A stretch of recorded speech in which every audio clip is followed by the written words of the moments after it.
To our next guest, Nivedita Menon. Is it working? Not yet? Can we have the microphone, please?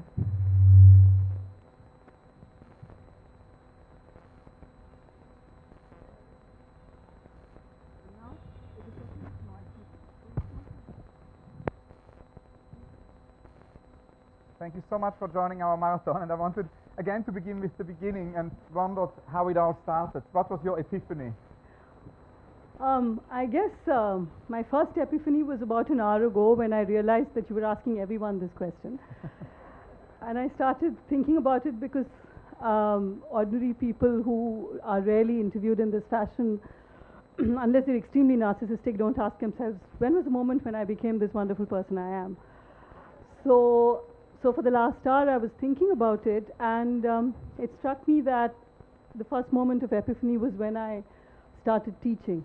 I was about in my late 20s, 27, 28, and thinking about it in this context, it struck me that every class is of course a performance, but it's also a curation. So there's a way in which you're curating ideas, a set of readings, and you're performing before the audience intervenes very decisively and in your performance, so that from moment to moment you're not sure where you're going. And what happens in that context, particularly if you are a Marxist and a feminist as I am, it produces a huge ethical crisis if in the process of that intervention you are made to think about your own life. Because when you theoretically pick up challenges that the students pose you and you answer those questions, you examine your own life. And I really date my politicization in the broadest sense to the classroom, and it's a daily process for me. I'm literally daily I teach. It's very fascinating you would say that, because we spoke this morning with Rax about your work, and they said that you're such a remarkable teacher, and the question sort of came then if teaching is an activity of imagination. So maybe we can talk a little bit more about teaching. Is teaching an activity of imagination? And I was also very curious how then the seminar or the way you teach is a kind of a medium, and if you could describe to us your methodologies and ways of teaching. It's another matter that Rux has a lot to answer for today, and they should not encounter any of us in a dark alley. But yes, imagination, absolutely. And my two passions, teaching and politics, are both fundamentally about imagination. You can't have politics without imagination, because neither politics nor teaching is about mobilizing or engaging with already present and existing ideas and identities. It is about calling into being alternate universes. And the greatest political experiments that have succeeded even momentarily have been phenomenal works of the imagination. The whole business of teaching and politics is therefore about it's not that every woman is a feminist, or that every non-heterosexual person is queer. It is queer politics and feminist politics which calls into being those identities, and a feminist teacher or a Marxist teacher or a teacher who is in any way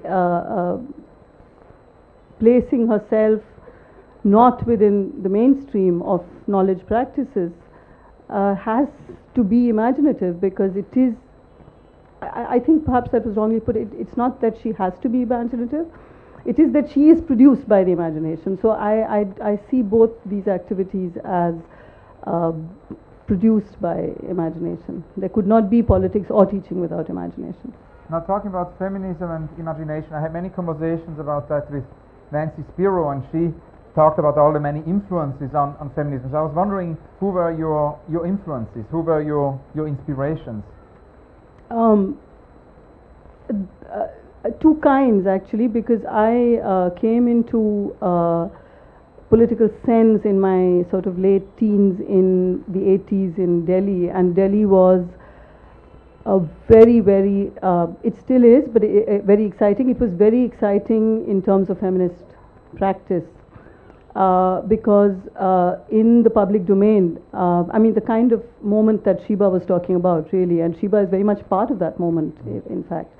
There's a moment in which feminist articulations of alternative ways of being were in newspapers every day. So there was a way in which feminist protest was transforming the public space. There were protests about beauty contests in Delhi University.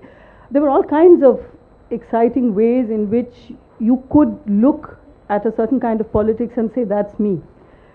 But in terms of texts, Germaine Greer, Female Eunuch. It was absolutely amazing to read it at 17. I can still read it today, Female Eunuch in particular, and it's still, it still excites me. And I was wondering also, coming back also to Nancy Spiro, because Nancy Spiro told me about New York and how sort of close the ties were between artists and activists and scholars and researchers in terms of feminism at that time. So I was wondering, what were your connection to the visual arts, and if you have had dialogues with artists and collaborations? Not really in a formal sense, apart from the fact that artists are my friends. Again, to think about Sheba or even other, Sabina Gadehok was being the interlocutor for. She was actually just kind of accompanying Ms. Garwala, but these are my friends. I mean, these artists who are filmmakers, who are performing artists, who are different writers. These are our friends, and these are our community, and we are all part of a broadly non-mainstream group of people who are politically engaged in different kinds of transformative practice wherever we're based. So I think the osmosis among these different practices has been quite definitive thing, a space that's been it's visible and it has been in place of ways, at least. I ran to Mr. Gorbachev, to which extent he was. Then also, I was wondering if there were any, philosophers or scholars from the Indian context which inspired you. Foucault, yes, definitely, and Foucault for his idea that power and resistance are a constant provocation to one another, that there is no point at which resistance succeeds and there is no point at which power succeeds.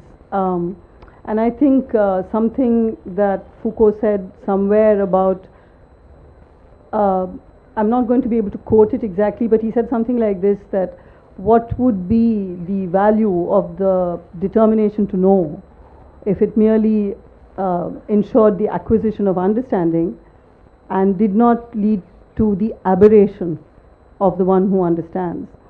And that was, it was a profoundly profoundly inspiring moment for me, because the idea that understanding is not about stabilizing but about destabilizing.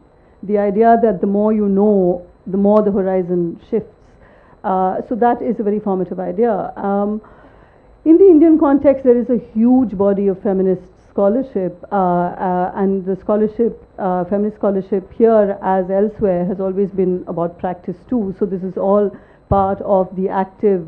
If I start naming them, Uma Chakravarti, Tonika Sarkar, I could spend the next 15 minutes just in a roll call of honor of feminist scholars who have transformed political practices and transformed scholarship.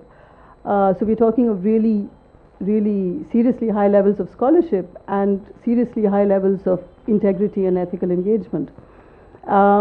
In addition to feminist scholars, there have, I think someone like Ashish Nandi, Partha Chatterjee, Sudipta Kaviraj, these are political theorists who have decisively provincialized Europe, in my understanding, and who have made it possible to think about modernity, who made it possible to think about modernity in such a way that you recognize that European modernity is one specific instance, And there are many, many different ways in which, so this is not about alternate modernities, because that would still leave European modernity sort of as the norm. European modernity is itself just one kind of modernity. So I find the work of all these people as, I mean, as they say, I walk on the shoulders of giants. So. And walking on those shoulders, you have yourself published so many books. The Feminist Politics Beyond the Law, the Recovering Subversion book, there is Sexualities, Issues in Contemporary Indian Feminism, etc., etc., India since 1989, another very important book. I was wondering, what are the constraints of your practice, and if there are any unrealized projects which have been too big to be realized or too small to be realized, maybe also censored projects. And Doris Lessing told me the other day when we spoke in London that when we talk about unrealized projects, it's not only the projects which we can't do, or the projects which are censored, or the projects which are too big or impossibly unrealizable projects, but there are also the self-censored projects, the projects we don't dare to do. So it's a whole range of unrealized projects. I don't think, or at least I'm not aware of any self-censored projects unless they're deeply repressed. There's a kind of deeply repressed self-censorship going on, and that's entirely possible. But then I can't access it except on an analyst's couch. But unrealized projects, for the past at least 5 or 6 years, I've been feeling the constraints of the two kinds of modes in which I write. One is the academic mode of books and in the academic world, and then the other is political writing for newspapers and for our blog, which some of us run, called Kafila. And these two forms of writing, there are constraints because they're both about following certain kinds of protocols of information and fact, and certain kinds of theoretical, sort of rules and protocols that have to be followed. And I have been wanting to dare to venture into another set of protocols. So it's not as if stepping outside these protocols would lead to no protocols, but of creative writing or some kind of multimedia work, or something that would involve perhaps teaching and learning and children, but not in this way. But perhaps it's not so much an unrealized project as a project that is itself not formulated quite clearly in my mind yet. But it's very clear that I've pretty much realized the constraints of where I'm located, but where I can go if I leave those constraints is not clear to me. And it brings us also to the current moment, and I was somehow curious if we could talk a little bit about the current moment in India and how you see it. I mean, one aspect we could maybe discuss is the state of identity politics, something you've worked a lot and also expressed a lot about. And this idea maybe of a double bind, I wonder, on the one hand, a relevance of identity politics, on the other hand, obviously, also this very new conservative politics. How would you see that? See, I have a real problem with the term identity politics, and the problem that I have arises from the assumption that there is something called identity politics, and then there is something that is not identity politics, which is the politics of class or of the nation. Now, if you think, as many of us do, that you can only be in some form of identity, then the nation is as much an identity as being a Hindu or a Muslim or a woman. So I really would not like to use the term identity politics at all, because it is normally used in that context of the little identities versus something that is not an identity. Now, I think what we are seeing today in India is an increased or a moment at which the ethical possibilities of the nation, in my opinion, and in the opinion I think of many, many people, has exhausted itself. I know that many people sitting here would not agree with me, and there are people whose work I respect. I'm looking at Gita, and I know that the idea that the nation has exhausted its ethical possibilities is something that's very troubling for someone coming, as I do, from a broad left field. But the fact is, this is a post-national moment, not in the sense in which European philosophers like Habermas speak about it, which is to transcend the nation into some space of global citizenship, but rather to think about some moments beneath the nation, and the ways in which there are histories and identities which have never engaged with the nation, which are parallel to the nation, which have their own cross-border histories. And as a feminist, this is something that comes very easily to us, this recognition that the nation cannot be our boundary. And I would actually like to quote a feminist poet. I mean, she's not a poet, she's an activist. Everyone in Delhi knows her, Kamala Bhasin.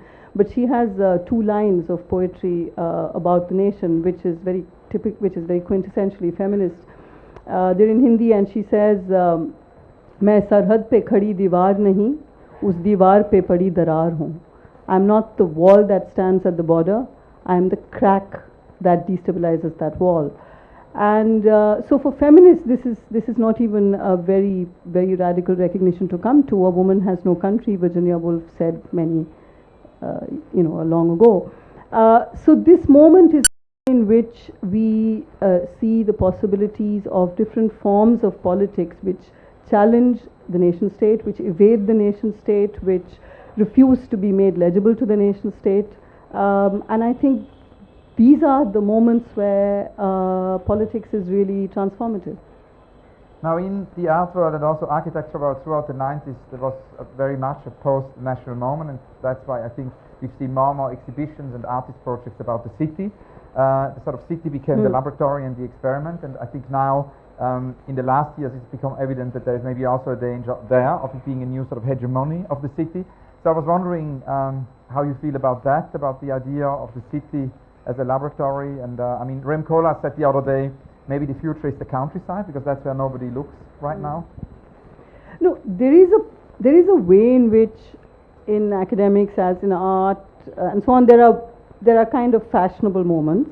So there is always a danger of the novelty of that moment exhausting itself, and so then there's a swing back. So one could imagine that it's been city for the last 10 years and people might say let's go back to the countryside, but that's a more cynical response. If one were not to be cynical, I think there is a very the city does, as I think we all know, and I think that's what all this work that you're talking about also shows, the city is both opportunity and danger. It is both the space where caste melts away, it is the space of anonymity, and it's productive and all of that, and at the same time it's alienating and so on. I mean, this is a very, very old discourse about the city. But I actually don't think there has been such a big shift away from, in the Indian context, at least for those who, so now I'm talking about people like us who think about transformative politics. I don't think there has been that much of a move away from the village. Conceptually, I think the village has always been there for us, not for the India that is shining, not for the India about whom you said it thinks of itself as a global superpower, not for that India, but for the rest of us who say this is not who is this India? It's not me. So for the rest of us, I don't think we could ever have thought that the village had gone away. And I think there is for example, this really, really amazing film, Peoply Live, which has been ushered out of the Oscars, I believe, yesterday, or a couple of days ago. But Peoply Live, I think, tracks that journey from the village to the city in the most, its main story is something else, but that journey from the village to the city is tracked in a very, very moving and powerful way. So there is no way that the village ever left us, and it's not going to leave us. However much the Indian state tries to destroy the village and destroy agriculture and build big industrial corporations, it's going to come back to haunt us. It is coming back to haunt us. It haunts us every day at traffic lights. The village that has been expelled confronts us every day at the traffic light with the little children begging, and so it cannot go. It could not have gone. Delhi could not have forgotten the city, the village. And that leads me to the very last question. I wanted to end with Amar Kanwa's question. Amar asks, what is upsetting you about the great Indian story?